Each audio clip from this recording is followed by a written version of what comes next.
Menos días, diputadas y diputados, menos días.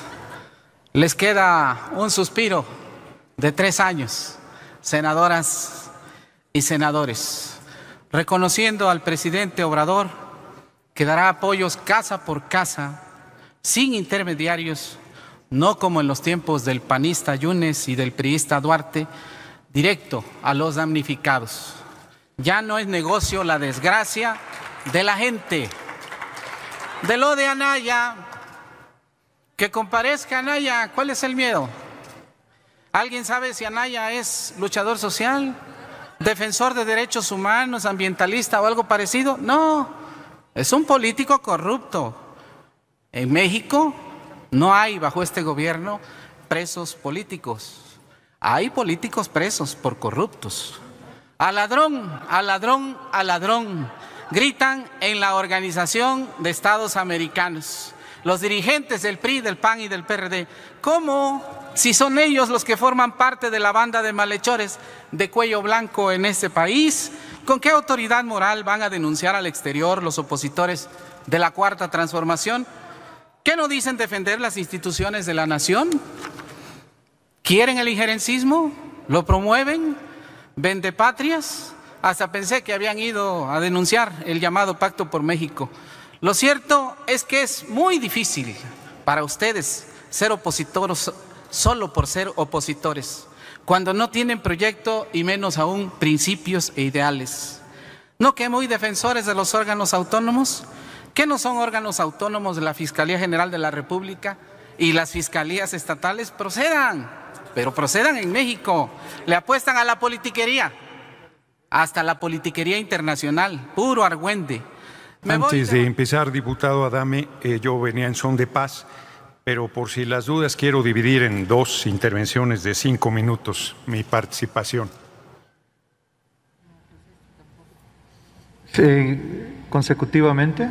¿5 y 5? 5 y en la siguiente ronda 5, como se ha hecho en otras ocasiones. No, es que no hay 2 rondas. Solo va a haber una ronda. Es una ronda. Bueno, pues entonces ocuparé los 10 minutos. Qué remedio. Adelante, diputado. Muchas gracias. Pensé que iba a haber una segunda ronda. Como comenté al principio, pues es el cierre de la 64ª legislatura, una legislatura histórica. Para mí es motivo de honor, motivo de enorme orgullo formar parte de esta representación popular del poder legislativo. Los legisladores somos nada menos que representantes de la nación y yo me honro mucho de esta representación, pero me honro más porque además somos la legislatura que llegó con el compañero presidente López Obrador al gobierno y que llegó a realizar una revolución sin violencia, que es la Cuarta Transformación. Llegamos sin tener la mayoría de 2/3 y se construyó con un rompimiento del PRD y con la suma del Partido Verde. Hemos estado a la altura de la responsabilidad y la verdad es que al cierre yo quiero insistir en que las cosas no son personales, las diferencias son políticas y por lo tanto yo venía con el ánimo de volver a tender la mano a la oposición. Pero los acabo de escuchar en una rueda de prensa allá afuera diciendo que Ricardo Anaya es perseguido político. En un desplante de ignorancia histórica monumental, Anaya se compara con Ricardo Flores Magón, que fue encarcelado varias veces por Porfirio Díaz y que se fue a Estados Unidos a publicar Regeneración pensando que en esa tierra de la libertad iba a encontrar las condiciones para combatir a la dictadura, y en una alianza perversa el gobierno de Estados Unidos con el de Porfirio Díaz siguió perseguido a tal grado que murió un día antes de ser liberado de la prisión de Leavenworth en Estados Unidos en un estado de salud muy delicado. Se compara con Francisco I. Madero, que enfrentó la dictadura de Porfirio Díaz y que se fugó de la cárcel de San Luis Potosí, también estaba preso, él sí perseguido político del régimen de Porfirio Díaz, y se fue a Estados Unidos para desde ahí llamar al Plan de San Luis donde dice: fui a una elección sabiendo que me podían hacer fraude y me lo hicieron. Fui a la Cámara de Diputados a pedir la nulidad de la elección sabiendo que me la podía negar y me la negaron. No sería yo hombre si no convoco al pueblo de México a las armas. ¿Con qué cara Ricardo Anaya se compara con semejante gigante de la historia nacional? Es de una desvergüenza inaudita.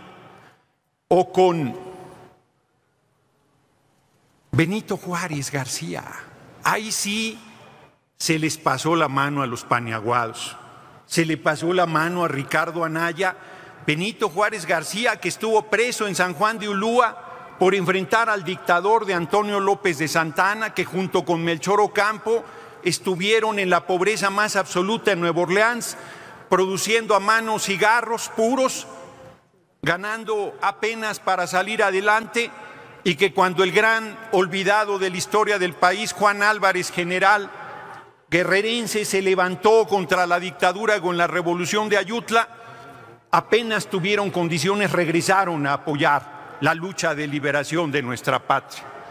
¿Cómo puede Ricardo Anaya compararse con semejantes próceres de la patria? Que yo sepa, ninguno de ellos presidió la Cámara de Diputados y recibió 7 millones de pesos en soborno de Odebrecht. Y aunque tiene la presunción de inocencia, no hay duda de ello, tiene que hacer frente a su responsabilidad.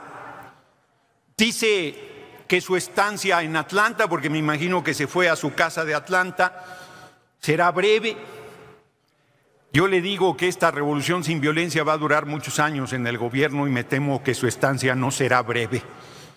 Es más, me temo que tendrá que ser extraditado y que tendrá que hacer frente a los señalamientos que tiene en torno a esos supuestos sobornos que han sido señalados por compañeros de él como Ernesto Cordero y como el otro Ampón de Lozano,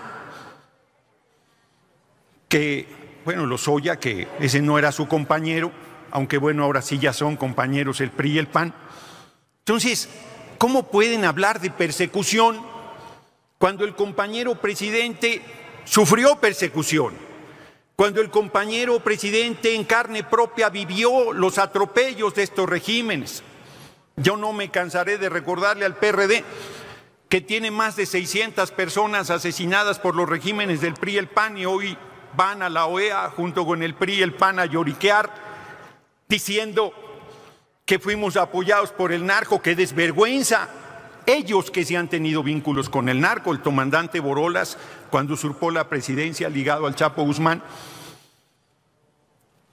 son increíbles, de una caradura impresionante.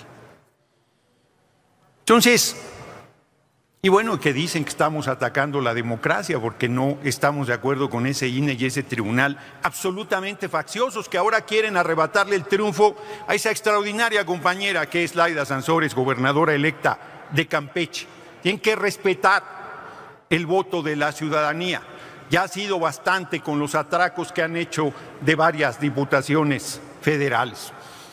Así que yo plantearía a la oposición, que además hoy pretende detener a esta mayoría que se constituirá en la 65ª legislatura de la coalición Juntos Hacemos Historia, en nuestro legítimo derecho de ser una coalición legislativa y de ejercer esa mayoría. Nos amagan, nos amenazan con que no van a permitir que la mesa directiva se elija, dejando al cuerpo de decanos y llevando a una crisis. Hoy un ministro o exministro de la Corte alerta sobre esta crisis en el poder legislativo. No hay tal crisis, somos mayoría. No hay tal, exacto, es otro poder. Cuando haya alguna controversia constitucional que diga, pero en este momento su opinión nos tiene sin cuidado. Nosotros tenemos derecho a esa mayoría que gobernará la Junta de Coordinación Política 3 años y que, como está la ley, le reconocerá al PRI y al PAN 1 año de la mesa directiva. Pero si siguen tensando, pues siempre podríamos cambiar esa ley y ejercer esa mayoría como debimos haberlo hecho desde esta legislatura. Así que yo llamo a la oposición a serenarse, llamo a la oposición a reconocer, nosotros reconocemos, seríamos necios si no, el peso político que tendrán en la próxima legislatura, pero no podemos seguir. A ver, yo veo con asombro aquí se presentaron los informes de las comisiones de la permanente, la oposición es minoría y presidía 2 de las 3 comisiones. Alguien que me lo explique, ese tamaño de generosidad, yo le llamaría de otra manera, en el trato que hemos tenido con la oposición. Bueno, respeten la mayoría que somos, respeten el derecho que tenemos a gobernar 3 años la próxima legislatura, respeten la figura de la coalición legislativa que sí está establecida en la ley y dejen de querernos chantajear con que no darán los 2/3 para elegir a la mesa directiva que corresponde legítimamente a nuestro movimiento como mayoría que somos el primer año. Segundo y tercero le corresponderá al PAN y al PRI, como se les respetó en esta legislatura, por cierto, aunque en el último año no la hayan arrancado maniobreramente al Partido del Trabajo. Pero no hay rencor, no es personal, no pasa nada.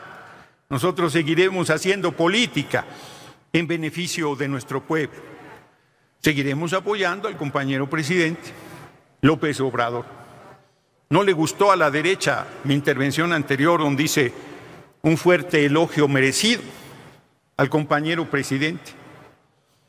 Les guste o no, un gigante de la política nacional. Un tipo muy excepcional. Honrado estoy de que sea nuestro dirigente, de que sea nuestro líder, de que sea el líder político más importante del país y además el presidente de la República. Hace mucho que no se da un fenómeno de esa naturaleza. Así es que termino planteándole a los compañeros de la oposición que hagan cuentas y que así como nos faltó un voto para convocar al periodo extraordinario, nos sobran votos para ser mayoría sobre ustedes en la próxima legislatura. Respeten, respeten, así como nosotros respetamos las decisiones que se toman en esta soberanía. Gobernaremos la Cámara de Diputados los próximos 3 años, este movimiento. Así lo determinó el pueblo de México. Muchas gracias.